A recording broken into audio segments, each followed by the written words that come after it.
শুভ দুপুর সবাইকে।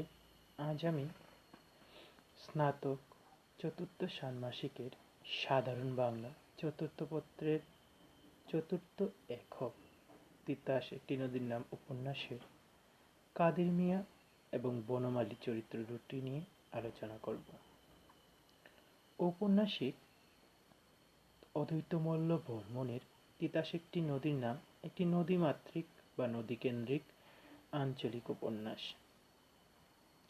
এই উপন্যাসে ঔপন্যাসিক সাধারণত মালু জীবনের একটা জীবনালক্ষ্য অঙ্কন করেছে। তিতাস নদীকে কেন্দ্র করে বেঁচে থাকে সেই মালুদের জীবনের চিত্র অঙ্কন করতে গিয়ে ঔপন্যাসিক বিভিন্ন ধরনের চরিত্রের অবতারণা করেছেন।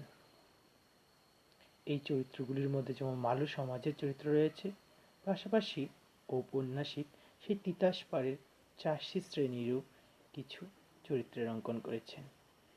এক কথায় বলতে গেলে ঔপন্যাসিক এই তিতাস একটি নদীর নাম উপন্যাসে হিন্দু, মুসলিম, চাষি, জেলে এরকম বিভিন্ন ধরনের জীবিকা ভিত্তিক এবং ধর্মাবলম্বীর বৈচিত্র্যময় চরিত্র অঙ্কন করেছেন। এই চরিত্রগুলির মধ্যে এরকম চাষি বা চাষাবাদ নিয়ে জীবন ধারণকারী চরিত্রগুলির মধ্যে একটি অন্যতম চরিত্র হলো কাদের মিয়া। কাদের মিয়া চরিত্রটি অসামান্য সংস্কৃতিবান। তার বাড়ি বিরামপুর। কাদের মিয়া অত্যন্ত সহানুভূতি সম্পূর্ণ ও উন্নত মানসিকতা সম্পন্ন একটি চরিত্র। তিনি সাধারণ মানুষের প্রতি বিশেষভাবে বিশ্বাসী। সাধারণ মানুষের মধ্যে থাকা সেই শুভ চিন্তা, চেতনা এই সমস্তের প্রতি অগাধ বিশ্বাস বা আস্থা তার। এই কাদের মিয়া চরিত্রটিকে আমরা সক্রিয়ভাবে দেখতে পাই রামধনু অংশে আলু বোঝাই করে গোকর্ণঘাট বা হাটের উদ্দেশ্যে রওয়ানার সময় যাত্রাপথে তার নৌকাটি উল্টে জলের মধ্যে উল্টে যায়। তখন বনমালী বলে একজন সাধারণ মাঝি এবং ধনঞ্জয়ের সহায়তায় তার নৌকা উদ্ধার করে এবং পুনরায় সেই নৌকা নিয়ে হাটে গিয়ে আলুর পসরা সাজায়। আলুর পসরা সাজাতে গিয়ে প্রথমেই বনমালী সেই কাদের মিয়া ইচ্ছে করেই কিছু আলু সামনের দিকে ছড়িয়ে দেয়, যাতে সেই হাটে থাকা অভাগা ছোট ছোট শিশুরা যাতে সেই আলুগুলো নিয়ে যেতে পারে। এর মধ্যে দিয়ে তার সেই মানুষের প্রতি যে আস্থা ছিল, মানুষকে যে দান করা একটা মহৎ কাজ, সেটার সেই দিকটি উঠে আসে। তাই কাদের মিয়াকে বলতে দেখি, করলাম এই প্রতি এতিম ছাইল্লা মায়ার হাতে প্রথম সাইত খাই দুয়া করব, আল্লাহ বড় বাঁচাইছে আজ। কাদের মিয়া যেমন মানুষকে সাহায্য করে, তার পাশাপাশি কাদের মিয়া চরিত্রের মধ্যে রয়েছে সেই সাহায্যকারীর প্রতি আনুগত্যতা। তাই সেই বনমালী তাকে সেই বিপদ থেকে রক্ষা করেছিল বা উদ্ধার করেছিল, তাকে আমন্ত্রণ জানিয়েছে। সে অকৃতজ্ঞ নয়, উপকারের প্রতি সে যথেষ্ট আনুগত্যতা দেখাতে জানে। তাই বনমালীকে তার বাড়িতে নিমন্ত্রণ করে যাওয়ার প্রসঙ্গে বলেছে, বাবা বনমালী, যাইও একবার বিরামপুরে, কাদের মিয়ার নাম জিগাইলে হালের গরুতে অবধি বাড়ি চিনাইয়া দেব। তার এই সৌজন্যবোধের পরিচয়ও আমরা এখানেই পাই। কাদের মিয়া ধর্মপ্রাণ এবং সততার জন্য তার গ্রামে সকলের কাছেই সম্মানিত ও সুপরিচিত। কাদের মিয়া অপরদিকে একজন সুসম্পন্ন গৃহকর্তা। তার বাড়িতে রয়েছে পুত্রবধূ, নাতি, কন্যা, জামাই। তাই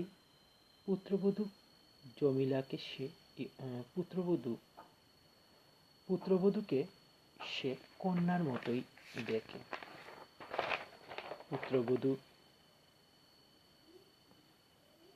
পুত্রবধূর প্রতি সে কখনোই দুর্ব্যবহার করে না।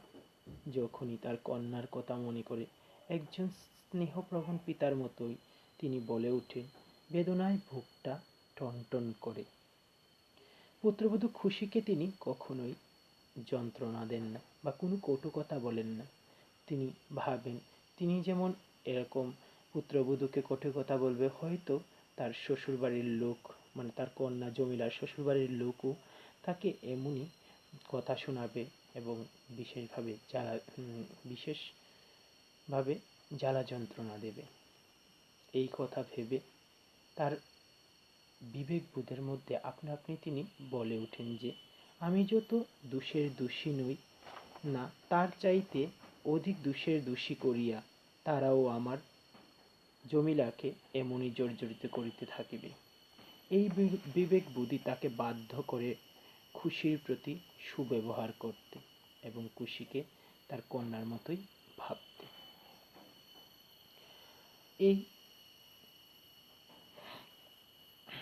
এই কাদের মিয়ার চরিত্রটি বিশেষ করে দৃঢ়চেতা ছিল। তাই মাগন ঠাকুর এই কাদের মিয়া চরিত্রটি সহজ সরল মানুষ ছিলেন। তিনি পেচুক মানুষকে কখনোই পছন্দ করতেন না। তাই পুত্রবধূ খুশির বাবা সে যখন তাকে বারবার ঠকিয়ে টাকা নিচ্ছিল, তখন তার প্রতি তাকে তিনি বেশি একটা পছন্দ করতেন না। এই হাকিম অর্থাৎ তার বেয়াইয়ের এই আচরণ, তিনি ছিলেন একজন উকিল, তার এই ব্যবসার প্রতি তার বিশেষ বিরাগ ছিল। কারণ শিক্ষার এত অপব্যবহার, শিক্ষিত হয়ে মানুষের উপকারের পরিবর্তে যে নোংরামো, টাকা বা ঘুষের জন্য যে নোংরামো করছে, তার প্রতি তার বিশেষ কটু মনোভাব ছিল বা বিদ্বেষ ভাব ছিল। তাই ছাদির যখন তার নাতিকে ছাদির যখন তার ছেলেকে রামুকে স্কুলে ভর্তি করতে বা পাঠশালায় পাঠাতে চায়, তখন কাদের মিয়া বিশেষভাবে আপত্তি জানায়।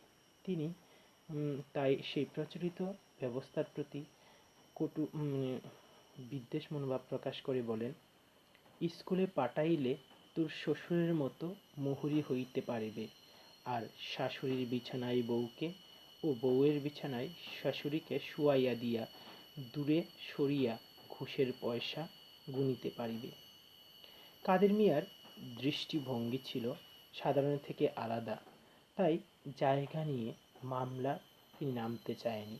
মাগন সরকার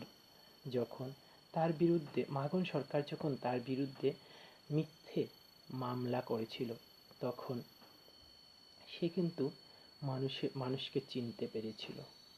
সে সত্যের প্রতি বিশ্বাসী ছিল। কাদের মিয়ার সবসময় বিশ্বাস করত যে কখনোই সত্যকে চাপা দিয়ে রাখা যায় না। তাই তার বিয়াই অর্থাৎ পুত্রবধূ খুশির বাবা তাকে বিশেষভাবে নানানভাবে প্রলোভন দেখালেও এবং ছেলে ছাদিরের সমর্থন থাকলেও তিনি একেবারে দৃঢ় ও প্রতিজ্ঞ ছিলেন। তিনি তার সেই স্বভাব থেকে দূরে যেতে চাইছিলেন না। তিনি বলেছেন, মানুষকে একটুকু বিশ্বাস করিব না কেন, কাদিরের বিশ্বাস যে সত্যকে কখনোই চাপা রাখা যায় না। তাই সে দৃঢ়কণ্ঠে বলে ওঠে যে সেই মাগন ঠাকুরকে যখন সে পাবে, তখন জিজ্ঞেস করবে এই বলে, তারে চোখে চোখ রাইখা জিগামু, তার ইমানের কাছে জিগামু, আমার বাড়ির গুপার দিয়া যাইবার সময় তারে বিনা ক্ষতে টাকা দিচ্ছি, সেই কথাটা তার মনে আছে কিনা। এটা ছিল সেই কাদের মিয়া চরিত্রের দৃঢ় প্রতিজ্ঞ মানসিকতার দিক। তার পাশাপাশি তার মধ্যে রয়েছে একজন হৃদয়বান, সৎ এবং পরোপকারী মানুষও। তাই যখন সেই তিতাসের বুকে চর জাগে, একে একে সাধারণ মানুষ, সেই তিতাসপাড়ের মালুরা জীবনের মধ্যে একটা ঝড় নেমে আসে। তারা সেই স্বাচ্ছন্দ্যময় জীবন থেকে কষ্টকর জীবনে পতিত হয়, তখন এই কাদের মিয়াই তাদের পাশে গিয়ে দাঁড়িয়েছে। যখন তিনি শুনতে পান যে বনমালী মারা গেছে, তখন বিশেষভাবে হৃদয় ব্যথিত হন, কিন্তু তার পাশাপাশি নিজের ধানের গোলায় সঞ্চিত ধানগুলো সেই অসহায় মালুদের জন্য খুলে দেয় এবং বলে, বাবুরা নিয়া মালুদের বিতরণ করুক। একদিকে কাদের মিয়া যেমন দূরচেতা, তেমনি অন্যদিকে একজন সহানুভূতিশীল, উদার, হৃদয়বান চরিত্র। মালুদের প্রতি তার এই একাত্মতা মালুদের সঙ্গে চাষিদের সম্পর্ককে দৃঢ় করেছে। কাদের মিয়া চরিত্রটি তাই শ্রেণীগত গণ্ডি পেরিয়ে অসাধারণ মানুষ হিসেবে পরিচিত হয়ে আছে এই উপন্যাসের মধ্যে। তার পাশাপাশি আরেকটি চরিত্র হলো বনমালী চরিত্র। বনমালী চরিত্রটি একজন সাধারণ চরিত্র। ঔপন্যাসিক তিতাস পাড়ের বিভিন্ন মালু চরিত্র অঙ্কন করেছেন। তার মধ্যে একটি অনন্য চরিত্র হলো এই বনমালী চরিত্র। বনমালী একজন সাধারণ মানসিকতা সম্পন্ন, একেবারে সত্যবাদী, পরোপকারী, জীবন সম্পর্কে অভিজ্ঞ একজন মাঝি।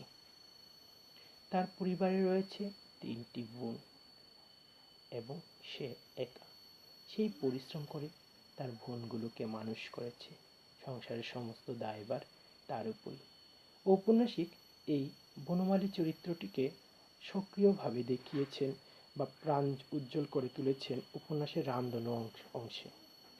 যখন কাদের মিয়া তার আলু বোঝাই নৌকা নিয়ে বিপদে পড়েছিল, তখন এই বনমালী এবং ধনঞ্জয় তাকে রক্ষা করেছে।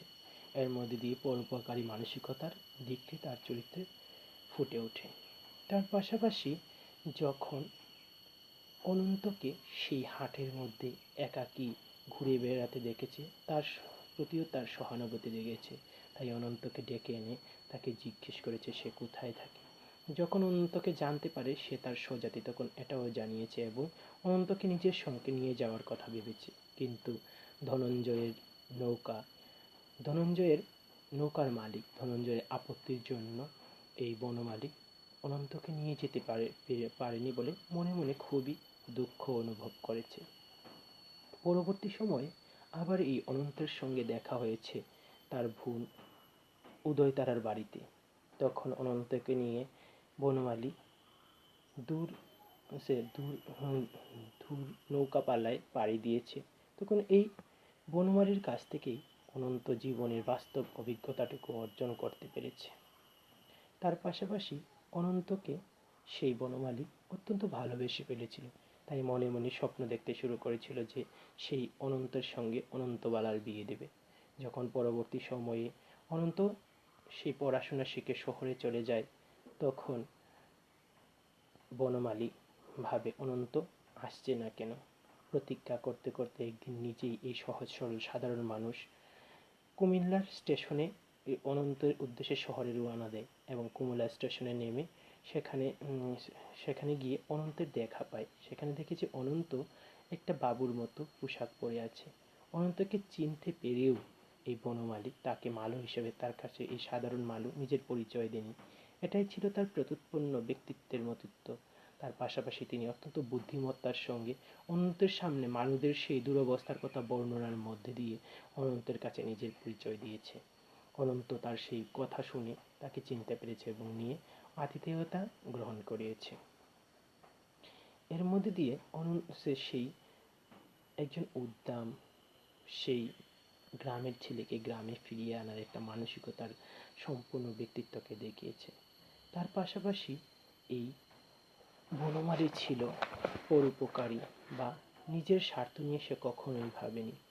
যখন প্রথম দিকে তার জীবন ছিল স্বাচ্ছন্দ্যময়, তিতাসের বুকে বুক ভরা জল ছিল, তখন সে আপন মনে নৌকা নিয়ে চালিয়ে যেত। কিন্তু যখন তিতাসের বুকে চর জাগে, তখন তাকে পরের গোলামি করতে হয়। তার পাশাপাশি দিনরাত্র সেই ভাবনা নিয়ে সে ভাবতে ভাবতে শুকিয়ে যাচ্ছে এবং মারিয়া হয়ে উঠছে। যখন তার ভাবনাতে আমরা তার নিজের কথা পাই না, সে ভাবে এই মালু সম্প্রদায়ের জন্য, এই মালু গোষ্ঠীর জন্য তাদের কি হবে। তাদের সেই চিন্তা ভাবনা নিয়ে ভাবতে গিয়ে ভাবতে ভাবতে বনমালীকে বলতে দেখি, সামনের দুর্দিনে মালু গোষ্ঠীর কি অবস্থা হইবে। অর্থাৎ এত যে দুর্বিষহ পরিস্থিতি, নিজে খাবার পাচ্ছে না, তাতেও তার কোনো দুঃখ নেই। তার ভাবনা সেই মালু সমাজকে কেন্দ্র করে। মালুদের এই চিন্তায় বনমালীর চরিত্রটিকে অবশেষে একটা ভিন্ন মাত্রা দান করেছে। এভাবে ঔপন্যাসিক এই তিতাস তীরবর্তী দুটি চরিত্রকে এক করে দিয়েছেন। একটা হলো মালু, মালু সমাজের সেই বনমালী, অপরজন হলো চাষি সমাজের কাদের মিয়া। আমরা জানি যে মালুরা জলে থাকে, জলে নৌকা বায়, চাষিরা মাঠে চাষ করায়। তাই মালুদের জল এবং স্থল এই দুইয়ের মধ্যে যে একটা বন্ধন সংগঠিত করেছে এই দুটি চরিত্রই। এই দুইটি চরিত্রের মধ্যে দিয়ে ঔপন্যাসিক এই উপন্যাসে সাম্প্রদায়িকতার যে একটা মেলবন্ধন এটাও দেখিয়েছেন। এখানেই ঔপন্যাসিক অদ্বৈতমল্ল বর্মণের শ্রেষ্ঠত্ব নিহিত রয়েছে।